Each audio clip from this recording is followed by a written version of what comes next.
Shalom à tous. Quand vous ouvrez la Torah et que vous regardez, il y a certaines mitzvot, certaines choses qui sont dites, que l'on devrait faire, et qui, au sens littéral, n'ont plus cours aujourd'hui. Soit ils n'ont plus cours parce qu'ils n'ont plus cours et ils ne l'auront plus jamais, comme par exemple le fait de la mitzvah du Eved Ivri, du serviteur juif. Ça n'a plus cours. Et ça n'aura plus cours. Ça a eu cours dans l'histoire, des gens se sont vendus au tribunal parce qu'ils n'avaient plus rien, ils se sont mis au service d'une personne pendant 6 ans. En gros, la personne les a rémunérés, elle a mis un peu d'argent de côté, la 7e année, ils sortaient libres. C'était souvent des gens qui avaient commis un crime, ou souvent qui avaient une dette à payer, et qui donc, comme ils n'avaient rien, ils se vendaient. Ça s'est ramené dans ma Masechet Kiddushin, mais cette chose a eu lieu il y a très longtemps, très peu de temps, après ça s'est arrêté, et ça n'a plus cours, et ça n'aura plus cours. C'est ce que les sages nous disent. Et il y a des choses qui ont eu cours, qui aujourd'hui n'ont plus cours, et qui reviendront avec le 3e temple, Bezrat Hashem, comme par exemple tout le service du temple, les sacrifices. Aujourd'hui, ça n'a pas cours, ça n'a pas lieu. Donc, on peut se poser la question, mais finalement, c'est bizarre. On nous demande de faire des choses, mais ces choses, pour diverses raisons, on ne peut pas les faire. Alors la réponse simple, c'est bon, de toutes les façons, on ne nous oblige pas à faire ces choses. On ne peut pas les faire, on ne peut pas les faire. Ça, c'est la réponse simple. Mais en réalité, ça soulève une autre réflexion. La Torah, elle vient du grand architecte. Donc, quand il a donné l'ordre des choses à accomplir, ça veut dire que ces choses, elles doivent se faire. Simplement, elles se font d'une autre manière. Elles s'accomplissent dans ce monde, mais sous une autre forme. Dans la paracha de cette semaine, à propos de Yaakov, il a dit Im Lavan Garti, avec Lavan j'ai résidé. On voit que Garti, c'est les lettres de Tariag, 613. Et bien évidemment, tous les commentaires nous disent le simple fait que Yaakov ait pu résider avec un homme aussi pervers que Lavan, et c'est le seul qui s'en est sorti, ça lui est compté comme s'il avait accompli toute la Torah. Donc, de là on voit que l'ensemble des mitzvot, elles peuvent se permuter par autre chose. Donc il ne faut pas chercher le fait, par exemple, du serviteur hébreu, Eved Ivri, qui n'a plus lieu, ça s'accomplit toujours, mais ça prend une autre forme. Alors sous le Eved Ivri, celui qui travaille 6 ans et qui sortira libre la 7e année, ça correspond aux 6 degrés du puits, du bord, du trou, et la 7e année, la porte de sortie, comme les 6 jours de la création et la voie du Shabbat, ça correspond au cycle des réincarnations. Et donc on voit que ça s'accomplit toujours. Simplement, ça prend une autre voie. La chose que le grand architecte a dit, elle s'accomplit, mais elle s'accomplit d'une autre manière. Et les choses qui sont liées au sacrifice et aux travaux du temple, s'accomplissent aussi chaque jour. Simplement, ça prend une autre forme.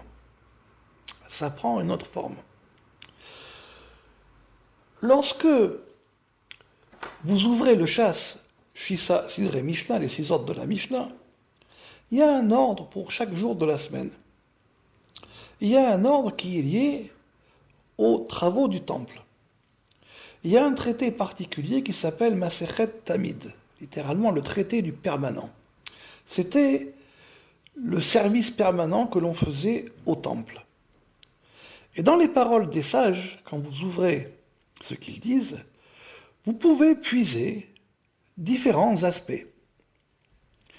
Il y a un aspect que tout le monde va ramener, c'est l'aspect juridique. Dans son but, c'est-à-dire on veut essayer de comprendre comment est-ce qu'on va faire les choses, comme ceci ou pas comme cela. Mais ça, c'est juste un plan, c'est juste une vision.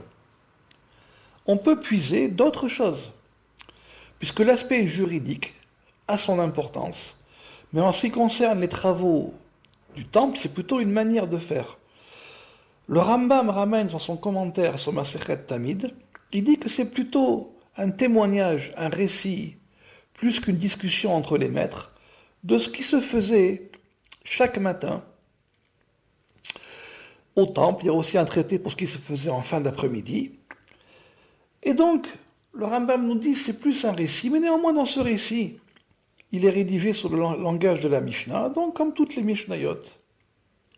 Et donc on peut épuiser autre chose que ce qui va nous amener à l'aspect juridique. Si vous regardez bien dans le traité de Tamid, il y a 7 chapitres. Comme on vient de le dire, le cycle des réincarnations, 6 plus 1 qui amène à la liberté totale. À chaque degré, on se libère, on monte d'un plan. Mais le 7e, c'est le degré ultime. Alors dans le premier chapitre,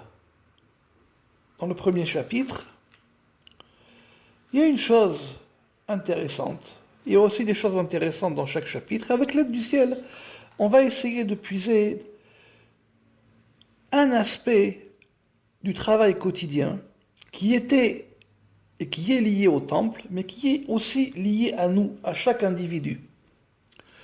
Donc ça, je le tire d'un livre que j'ai écrit il y a quelque temps, qui s'appelle Shir Hazman, le chant du temps, dans lequel c'est un commentaire sur le chasse, et dans lequel on puise des anagotes, des conduites, et pas forcément un aspect juridique. L'aspect juridique, je l'ai déjà commenté ailleurs, donc ici l'objet de ce livre n'est pas là.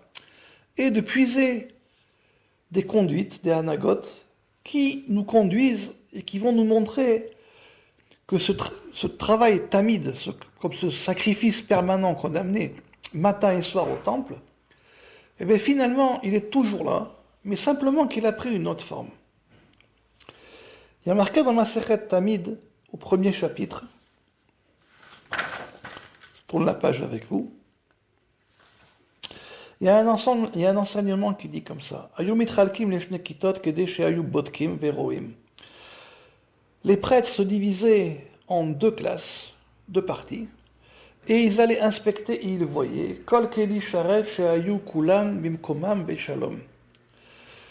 que tous les ustensiles qui servaient au temple, ils étaient là, et ils étaient à leur endroit et en paix.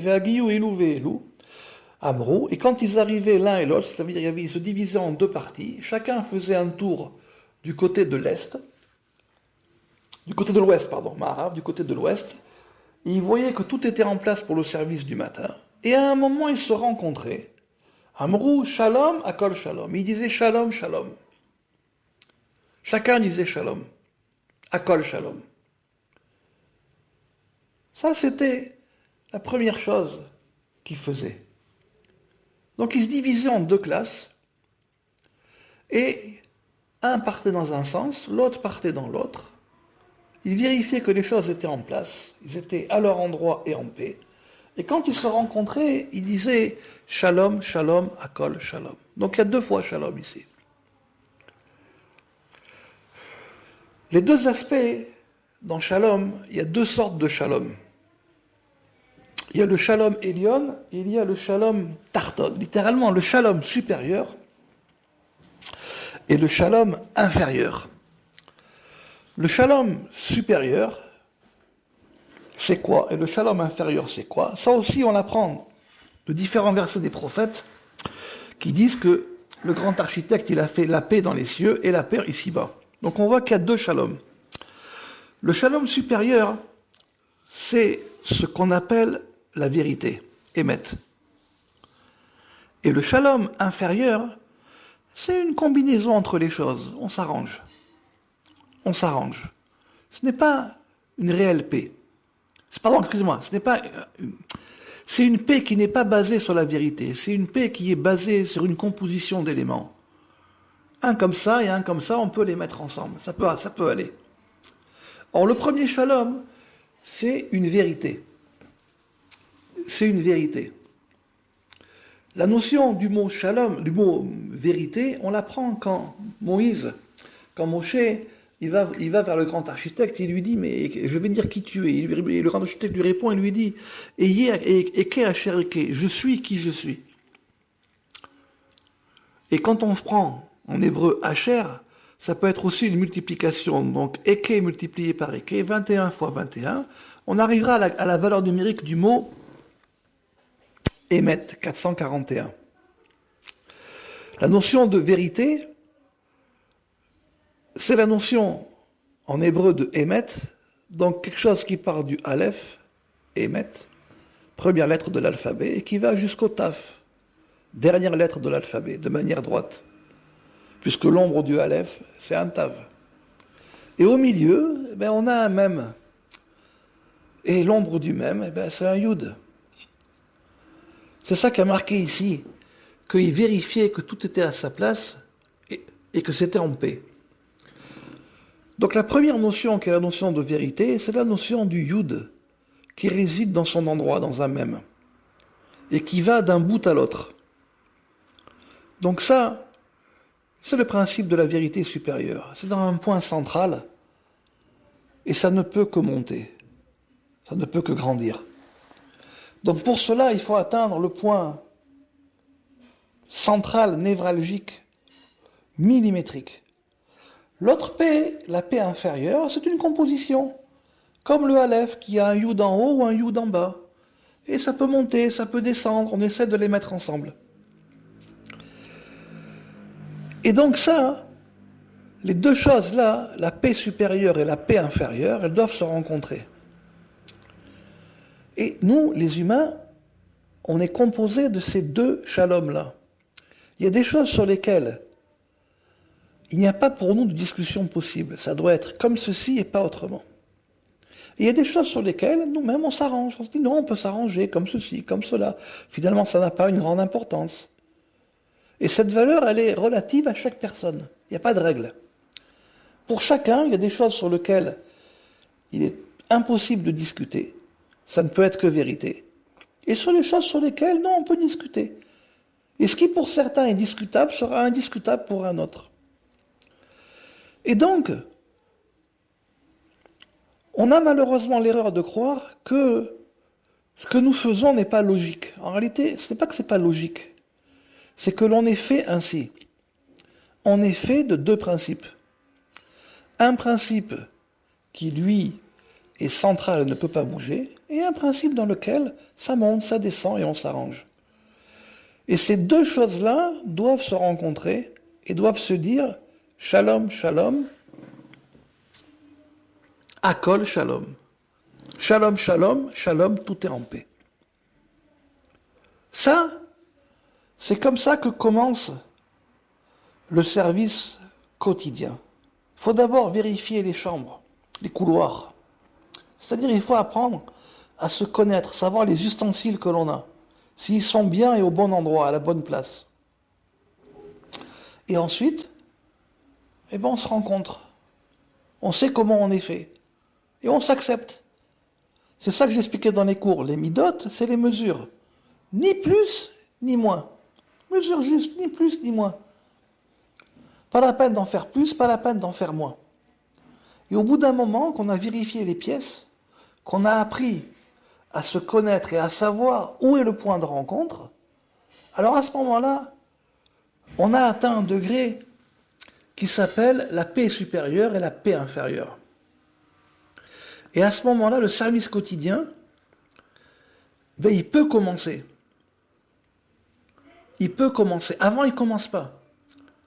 Tant que la personne, elle ne se connaît pas, elle ne sait pas que pour elle, il y a un point central sur lequel elle est intransigeante et d'autres points sur lesquels elle est transigeante. Et tant que la personne, donc nous-mêmes, nous tous, on ne sait pas rencontrer avec ces deux points, puisque finalement on pourrait le voir comme un point à l'intérieur du même et un point à l'extérieur du même, ou parallèle au même, qui tourne autour aussi, on peut le voir comme cela. Tant que ces deux choses-là ne se sont pas rencontrées, et rencontrées en paix et pas en opposition, alors à ce moment-là, il n'y a pas de service quotidien possible. Les choses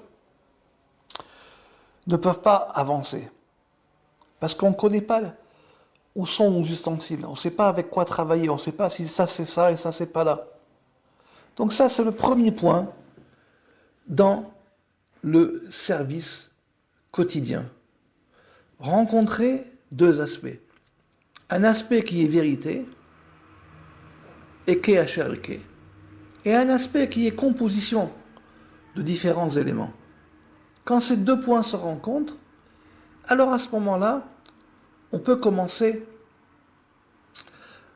le service. Donc on voit que cette chose-là, que ce que les prêtres faisaient, qui se divisaient en deux groupes et qui partaient du côté de l'ouest, on voit que ça existe toujours, ça a toujours une réalité, mais ça prend une autre forme. Ça prend une autre forme.